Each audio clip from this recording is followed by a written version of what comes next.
और rising Rajasthan global investment summit 2024 rising Rajasthan के तहत सऊदी अरब में इन्वेस्टर रोड शो। उद्योग मंत्री के विश्नोई के नेतृत्व में प्रतिनिधिमंडल सऊदी अरब के दौरे पर है। 4 नवंबर को रियाद में राइजिंग राजस्थान इन्वेस्टर मीट का आयोजन होना है। प्रतिनिधिमंडल सऊदी अरब सागर और व्यापार जगत के अधिकारियों से मुलाकात करेगा। सऊदी अरब को rising Rajasthan global investment summit 2024 में पार्टनर कंट्री बनने का आमंत्रण दिया जाएगा।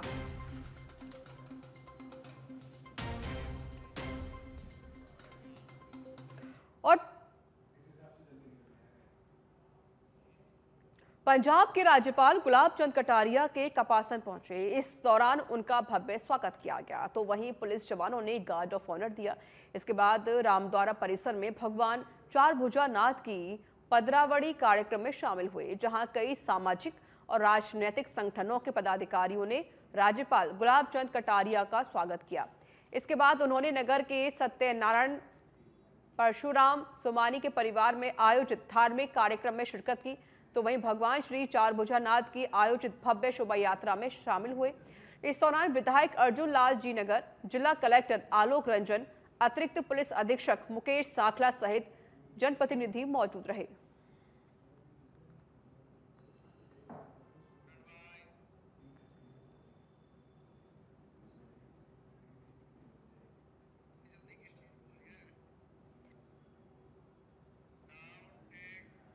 झुंझुनू विधानसभा क्षेत्र में भाजपा प्रत्याशी राजेंद्र भावु का चुनाव प्रचार अभियान जारी है, जहां राजेंद्र भावु को न केवल शहरी बल्कि ग्रामीण इलाकों में जबरदस्त समर्थन मिल रहा है।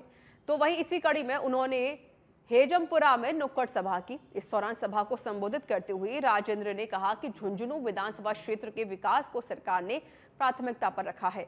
10 महीने के कार्यकाल में भजन लाल सरकार ने करोड़ों रुपए के विकास कार्यों की सड़कों और पेयजल के क्षेत्र में मंजूरी दे दी है और उनके काम भी शुरू हो गए हैं। इस दौरान उन्होंने कहा कि वह वादा करते हैं कि दशकों से जो विकास झुंझुनू का नहीं हुआ है, जो विकास रुका हुआ है, उन्हें न केवल शुरू करवाएंगे बल्कि अधूरे कार्य को प्राथमिकता के आधार पर पूरा किया जाएगा।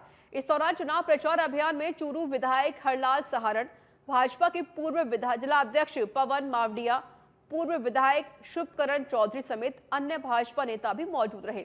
आपको बता दें कि राजेंद्र भावु लगातार ग्रामीण और शहरी क्षेत्रों का दौरा कर रहे हैं। वहीं बीजेपी कार्यकर्ता भी एकजुटता के साथ भाजपा का कमल खिलाने के लिए लगे हुए हैं। विकास तो यहाँ पिछले 20 साल में पूरी झुंझुनू विधानसभा बहुत उपेक्षित रही है। वैसे तो मैं पूरी झुंझुनू विधानसभा के विकास के लिए कर संकल्प हूँ और झुंझुनू का नव निर्माण करने के लिए मैं कटिबद्ध हूँ और जो भी अधूरे कार्य हैं वो निश्चित रूप से हमारी भाजपा की सरकार जब से आई है 10 महीने में, तो माननीय भजन लाल जी ने लगभग 50% कार्य पूरे कर दिए हैं। लेकिन झुंझुनू विधानसभा में तो माननीय मुख्यमंत्री महोदय का विशेष आशीर्वाद रहा है।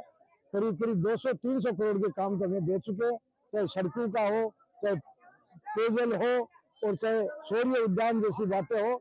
जो भी बचे हुए कार्य हैं उसके बाद में जो भी कार्य प्राथमिकता पे आएंगे, हम लोग एक प्लान बना के इसका एक निश्चित आवरण बदलेंगे। जो विधानसभा में एक मिथ है कि कोई भी प्रत्याशी विधायक बने लेकिन विकास के नाम पर जीरो है, निश्चित रूप से चहुमुखी विकास करेंगे।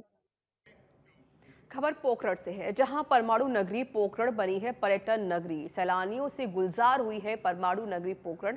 सुबह से ही गुजरात, वेस्ट बंगाल सहित अन्य राज्यों से लगातार सैलानी पहुंच रहे हैं। पोखरण बालगढ़ दुर्ग को देख अभिभूत हुए हैं सैलानी। अचानक सैलानियों की आवक से चरमराई है यातायात व्यवस्था। सैलानियों की आवक से स्थानीय व्यापारियों के चेहरे पर भी रौनक लौटी है।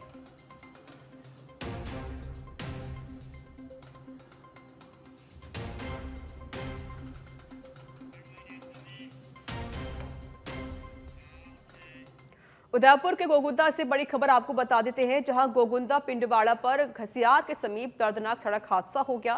तेज रफ्तार कार ने बाइक सवार लोगों को अपनी चपेट में ले लिया। हादसे में बाइक सवार 2 चचेरे भाइयों व एक लड़की की मौके पर ही मौत हो गई है।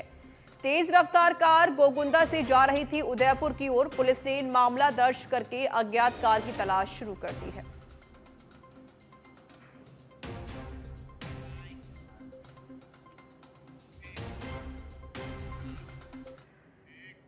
और सिरोही के आबू रोड से बड़ी खबर आपको बता देते हैं, जहां दिवाली की पूर्व संध्या पर हुए हैं ब्लाइंड मर्डर का पर्दाफाश कर दिया गया है। शहर पुलिस ने 48 घंटे में मामले का खुलासा किया है।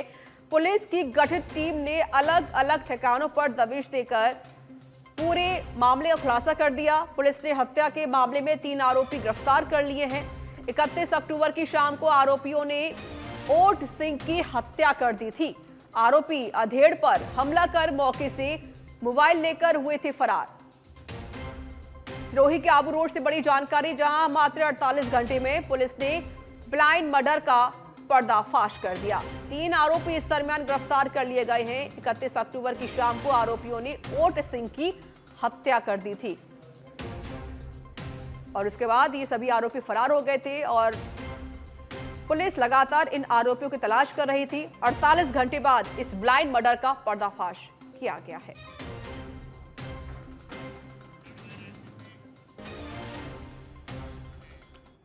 कोटा के रामगंज मंडी से खबर बता देते हैं, जहां संदिग्ध हालात में युवक की मौत हो गई है। छुट्टी के दिन भी युवक गया हुआ था काम पर। पुलिस जुटी है पूरे मामले की जांच करने के लिए। तो बड़ी जानकारी हम दे रहे हैं, जहां एक युवक की संदिग्ध हालात में मौत हो गई। रामगंज मंडी से खबर है ये। छुट्टी के दिन भी युवक काम पर गया हुआ था।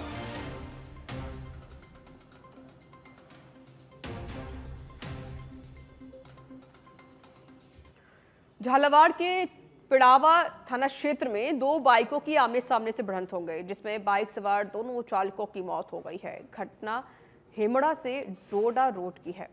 घटना की सूचना मिलने पर पुलिस भी मौके पर पहुंची और शव को पोस्टमार्टम के लिए अस्पताल पहुंचाया गया।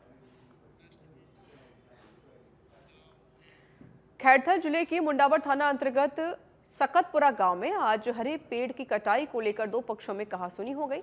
कहासुनी के बीच ही एक पक्ष ने पिस्टल निकाल ली, जिसका वीडियो भी सामने आया है, जहां एक व्यक्ति एक युवक के हाथ से पिस्टल छीनकर जेब में रखता हुआ नजर आ रहा है।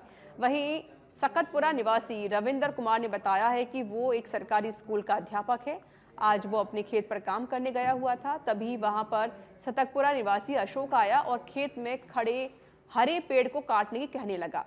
इस बात पर दोनों की बहस हो गई। बहस की जानकारी लोगों तक पहुंची। वैसे ही अशोक का बेटा प्रशांत भी खेत में पहुंच गया और पिस्टल से हमले की कोशिश करने लगा। वहीं इस घटना की जानकारी लगते ही मुंडावर थाना पुलिस भी पहुंची और घटना की जानकारी जुटाई गई। बताया जा रहा है कि इस घटना के बाद आरोपी पक्ष मौके से फरार है। और आज सुबह जब मैं अपने खेत पर काम कर रहा था 7:30 बजे के लगभग, तब वहाँ पर अशोक पुत्र रामानंद आता है और मेरे खेत में जो पेड़ है उसको काटने की धमकी देता है। और उसके बाद जब मैं मना करता हूँ हरे पेड़ को काटने के लिए, तो वो फिर अपने कुएं पर जाता है, एक धारदार हथियार लेके आता है। उसके बाद मैं भागता हूँ तो वो अपने बच्चे को, जिसका नाम साहिल और प्रशांत है, तो प्रशांत अग्निवीर भी है, उसको वो पिस्टल मंगाता है घर से और आते ही वो बोलता है अपने लड़के को कि इसको मार दो, जितनी गोली है इसके ऊपर उतार दो। इतना कहते ही प्रशांत जो अग्निवीर है, उसका छोटे वाला लड़का, वो मेरे ऊपर फायर खोल देता है। वहाँ मैं खड़ा रहता हूँ और 2 भाई और रहते हैं, वो मुश्किल से बचते हैं उसकी गोली से। उसके बाद जैसे ही वो फायर मिस हो जाता है, उसके बाद अशोक बोलता है कि मेरे को मैं मारता हूँ, तेरे से निशाना नहीं लगता है। उसके बाद गाँव वाले आते हैं और छुड़ावा कर देते हैं, लेकिन वो लड़का धमकी